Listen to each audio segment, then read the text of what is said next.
Good afternoon and welcome to the Tennessean Bizcast. I'm Lance Williams, business editor here at the Tennessean, joined today by Joey Garrison, a reporter with the paper. Today we're going to be talking about that giant construction project that has finished up in the Sobro neighborhood, the Music City Center. It's getting ready for its grand opening to the public this weekend, and Joey's been covering quite a bit of the story, over the last several years. So we thought it'd be good to have a chat with him and learn more about the project. Now, obviously, more than $500 million toward this project. It's a huge, huge construction endeavor. But what do city officials hope the city will mean for Nashville in terms of economic competitiveness and the economy? Well, this is a project that city officials, or I should say city boosters and the chamber, et cetera, have been pushing for well over a decade. It's a project that Mayor Purcell never embraced, but Mayor Dean did. The reason folks have always wanted it is the promise of an economic jolt to the city, particularly downtown, through new tourists. The economic impact or the projected economic impact when this project was approved was about $135 million annually, and that comes through expected increase in tourists at hotels, people shopping and going to the bars on the honky tonks. So that's the promise. And now, over the next decade plus, we're going to see if it lives up to it. Okay. Now, there are some critics, though, that sort of say that convention centers are old hat and that really the market is just too crowded. Talk a little bit about. Yeah, there's a chorus of critics kind of nationwide, and there were 9 who ultimately voted against it on the Metro Council. Now, the main critic is a guy from nationally, is a guy named Haywood Sanders from San Antonio. He's a professor down there. And if you were to call him right now, he would point to, say, Chicago, where their main convention center has had declining attendance for about 10 or 11 years in a row. And they're the largest in the country, is that right? That's correct. If not the largest, one of the largest. So there's a sense that maybe this is a dying, eroding industry. I'm not saying endorsing this. This is a sense among critics that this industry is hurting as it is, as people find new ways to merge and to meet for business endeavors, whether that's electronically or whatever, and that it's just not a vibrant industry right now. And then there's also just the question of this kind of dollar figure attached to that, which is high any way you look at it. This is when you add the hotel, the $287 Omni hotel, this is $1 billion project we're talking about. Wow. So. Wow. Well, now, you've talked with some groups that have already booked and are coming to Nashville. Yeah. What's been the general sense from those folks? About I think there's and I won't mention any of them specifically by name, but there's a sense of, this is the new,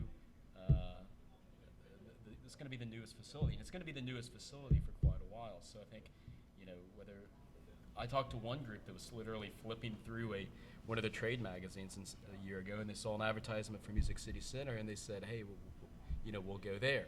Now, actually, as it turned out, that group happened to have had its convention here at the old Gaylord, which still exists. Obviously, that's going to still continue to exist, but they had visited here 15 years ago. Now, you talk to the Nashville Convention and Visitors Bureau, and they claim about 98 of the 101 conventions booked are they would not be here without for Music City Center. I think it's a little bit debatable when they start citing groups like the Southeastern Conference men's basketball tournament and women's tournament for basketball that we've had here in the past couple of years. But anyways, that's sort of the figure. 98. We would never even have these groups here if it weren't for this new facility over there. Right.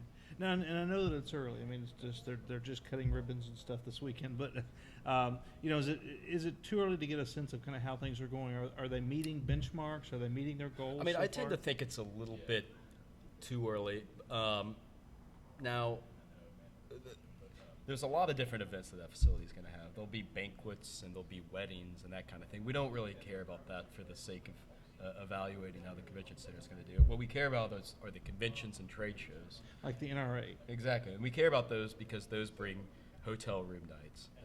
A prom is not going to, pretty much. It might bring Casal. But anyways, so looking at those, we had a consultant when we approved Music City Center that looked at the first 5 years of projections. I mean, we haven't met those yet, and we're substantially short in some years. But I mean, I think what Butch Spearridden, and Charles Starks, who are the two main people booking this, is that you have to wait till the completion of each year to sort of look and evaluate how we are. And so the way I'd phrase it is, right now we are, below projections, but that could change, and I think we'll have a lot better analysis after each of these years. Now, I will point out that don't expect a bunch of activity there during this first year, and it was always expected to be that way. I think we only have 8 or so, maybe up to 10 conventions or trade shows booked over the next year. Of course, we only approved the project back in 2009, and so that close in, it's hard to start booking these big conventions. And so, I'm kind of curious, just once a month or two in, as you're driving, walking by there, I'm kind of curious how it's going to start looking. But interesting, it'll be something to watch. Interesting. Well, so it sounds like it's going to be a few years before we can start being able to measure the success. Yeah, it's sort of, if you look at it on a line graph, it's kind of, once you get to 2017, I think is the max out year. So beginning then, that's when we're supposed to start peaking and continuing to, to have, big conventions on every weekend of the year, essentially. And it's important to generate these hotel room nights, what they generate stays at our hotels, because this is the revenue stream that is paying off what was a $623 million bond issuance, and you got to start meeting these goals, and that's why that's something that you always hear the city officials here cite. Okay. All right. Well, turning from 2017 back to this weekend. Yeah. Also understand though that this is, with this sort of opening this weekend, there's some big events going on. Tell us a little bit about kind of what this weekend looks like. Yeah, this is going to be the ultimate weekend to sort of celebrate the opening of the most expensive facility ever built here, and it starts with a sort of public viewing, touring event, 2 to 6, open house on Sunday. There'll be sort of music, that kind of thing, and I think anyone can go. You can just go there and check it out. The next day, on Monday, is the official ribbon cutting. Mayor Carl Dean will be given a state of Metro address, which he does annually, and then by the end of the day, I think around 6, 7 o'clock at night, outside the facility is a large concert, which is headlined by Sheryl Crow, the pop music singer. And so it's really kind of an all-day event. I'm sure the government website, nashville.gov, would surely have some more information in terms of times and locations. And full schedule. Yeah, full schedule. So. Okay, excellent. Yep. Joey, thank you so much. Been very helpful and informative, so I think it'll be interesting to see how this plays out over the next coming years, and we'll see where it goes. For more information on the center itself, you can check out actually the Tennessean print edition this weekend and Tennessean.com. We have a 16-page special section, all sorts of interactive features on the website, taking a look at all the different aspects of this massive project. And we also encourage you, just to check back to our website every day for webcasts on a variety of topics, ranging from arts and entertainment to sports and politics.